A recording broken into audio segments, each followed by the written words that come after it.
Charlie Hebdo in France, and 12 people who were killed, 4 that were injured. And the 3 guys who did it were shouting Allahu Akbar, and that they have avenged the Prophet. Why does the Prophet need avenging is a good question. Can't he handle it himself? He's a prophet, right? How about Allah? He can't handle it? He needed you?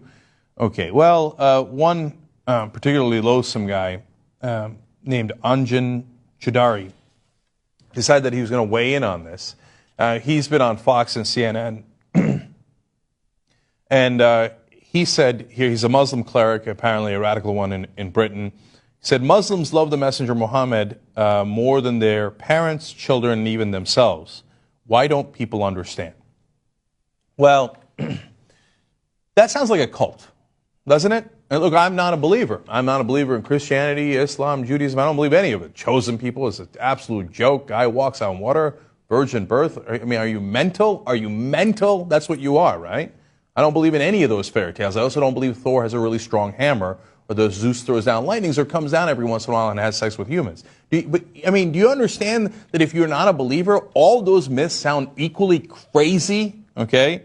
And then sometimes, wow, look at that, crazy people take those myths and decide to do crazy things with them, okay? But yet we're supposed to respect that. Okay, now, so I've told you already, I'm a non-believer, I'm agnostic, right?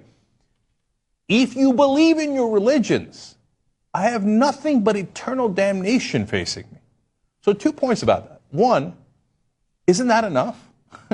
So the guys you've killed, the cartoonists that you killed for the attackers that I'm talking to here, what can you do to them that Allah couldn't? How small is your Allah that, first of all, while running the universe, he takes great offense at cartoons? He's got to be the most sensitive, supreme being I've ever heard of. I mean, while he's off in whatever galaxy he's in, he said, oh my God, look at what the Danish and the French did with those cartoons. Well, there's nothing I can do about it. I hope some madmen on earth do something. Really? There's a lot he can do about it, right? In the book, don't we all suffer eternal torture? It's not enough for you? No, you know what it is? Because you don't actually believe. See, that's the great irony of these guys. If they believed that Allah was real, they'd leave it up to him. Like, wow, Allah's got you on lockdown, man. Okay? But they don't believe. They don't believe that anything's going to happen to those guys in the afterlife. That's why they think they have to take action now to defend their sad, pathetic ideology, which is fundamentalist Islam. Secondly, they're always, these fundamentalists that do the most grotesque violence, always so offended. They're like the most sensitive little bitches in the world. They're constantly crying, I'm offended, I'm offended, I'm offended. I'm offended by your murders. I'm offended by your barbarism. But am I also not allowed to be offended that you think I will be tortured for eternity? Doesn't that sound offensive? That sounds pretty offensive, isn't it? But I'm supposed to be tolerant to religions. I'm supposed to say, no, we don't want to offend them. We don't want to offend them. They say we will be burned alive for the rest of time after we pass away. But they're the ones offended. They said in the past, oh, black people are supposed to be slaves. You think they didn't say that? Look it up in the history books. And by the way, the Christians said it, the Muslims said it, they all kept slaves, right? But God forbid we should offend them. Now they say gays will burn in hell and they shouldn't be married and they shouldn't be allowed to adopt and all these different things. And in some countries, they say that if you're flagrantly gay, you should be executed. But we shouldn't offend them. We shouldn't offend them. Don't you understand how holy our Prophet Muhammad is? Well, if he's so powerful, leave it up to him when we all pass away, but you don't believe that.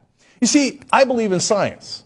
So, for example, let's call my God science, right? One of his prophets is gravity. If you say, I do not believe in your gravity, I say, have at it, Hoss. I don't have to go and shoot you. I don't have to be offended by that. See, I'm a true believer. I believe that if you step off the ledge of the building, gravity, my prophet will have consequences for you. See, I don't have to do anything extra because you're going to fall down and die. I don't have to do anything extra. In fact, I would try to talk you off the ledge. I would try to save your life. Say, no. My prophet and my God is not to be messed with. 2 + 2 actually equals 4, And if you step off that ledge, gravity, believe me, will have consequences for you. I don't have to do anything to protect the honor of gravity or science. You see, you don't believe that there is a God. You don't believe in Allah. You don't believe in Muhammad. That's why you think you have to protect their honor, because you think they don't actually exist and can't stand up for themselves. Your book says they can, but you don't believe that. So here's more from this clown, the cleric that I was just talking about. May Allah allow Muslims and non-Muslims live together under divine law, where the honor of citizens and prophets is protected. First, whenever anybody starts talking about honor, run out of the building. Okay? Honor is almost always now followed by some sort of killing. Honor killings in Islam, our guys, we're going to stand up for honor and murder everybody in the area, right?